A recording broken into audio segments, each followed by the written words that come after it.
Welcome back. We've got our eye on politics for you tonight, and it's really on tonight's Republican presidential debate because it's the second one so far, and 7 candidates are taking the stage tonight. That includes Florida Governor Ron DeSantis, former Vice President Mike Pence, tech entrepreneur Vivek Ramaswamy, and former UN Ambassador and South Carolina Governor Nikki Haley. So former President Donald Trump, meantime, choosing to skip another debate, made that announcement quite a while ago. Instead, tonight he is planning to hold his own planned event in Detroit.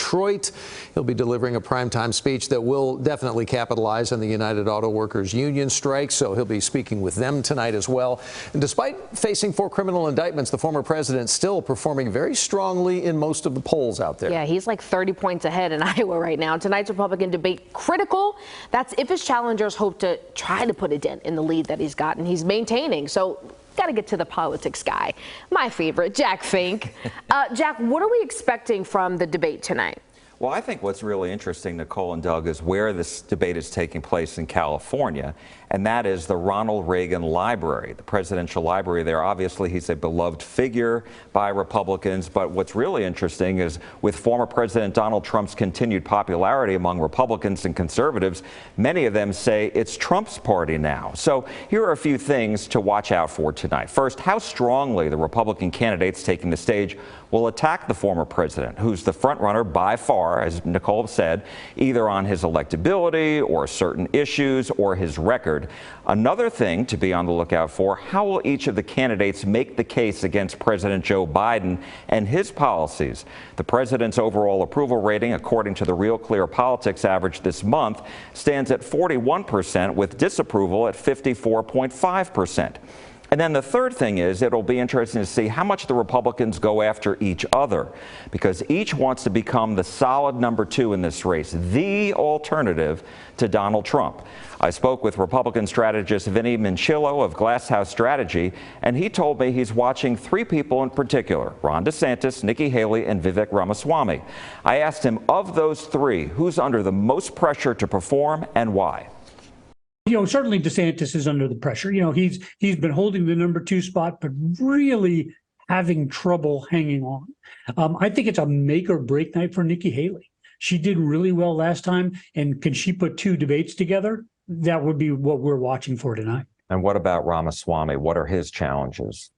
It's kind of interesting. He's one of those guys where he's a really good retail politician, and which is strange for a tech guy to be a great retail politician. I think people are interested in him. I think he's got to seem a little more serious tonight.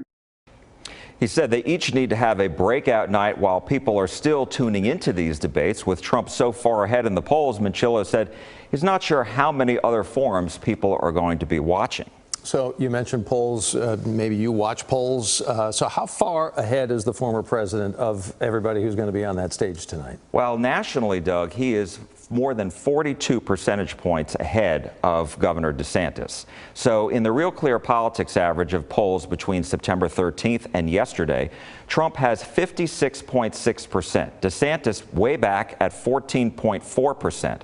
Former Ambassador and Governor Haley has close to 6%, while Ramaswamy is a little over 5%. Then you go to the first state, in Iowa. CBS News just released its poll showing Trump at 51%, with DeSantis back at 21%, followed by Haley at 8% and Ramaswamy at 5%. And then in New Hampshire, second state for the Republicans, the CBS News poll shows Trump at 50%, while DeSantis has 13%, followed closely by Haley at 11%, and Ramaswamy and former New Jersey Governor Chris Christie tied at 8%.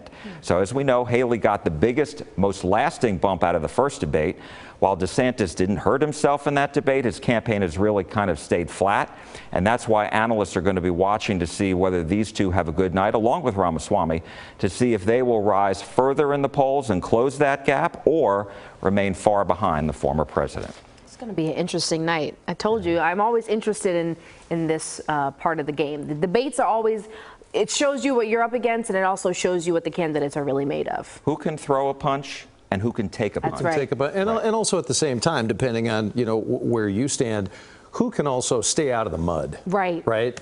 Because some people embrace that. A fair amount of people just say, you know what? Talk to me about what really matters to me and not everything on the periphery. But the one thing I would say that during the first debate, Tim Scott largely stayed out of it, Right. and he disappeared. And he was out of and he was kind of out of the debate, Right. So you may want to stay above the fray, but you don't want to get lost. But if we look back at that, and the gentleman in your soundbite talked about it, Nikki Haley kind of felt like she rose above everybody and didn't necessarily get as dirty as everybody else, if we're talking about that per se.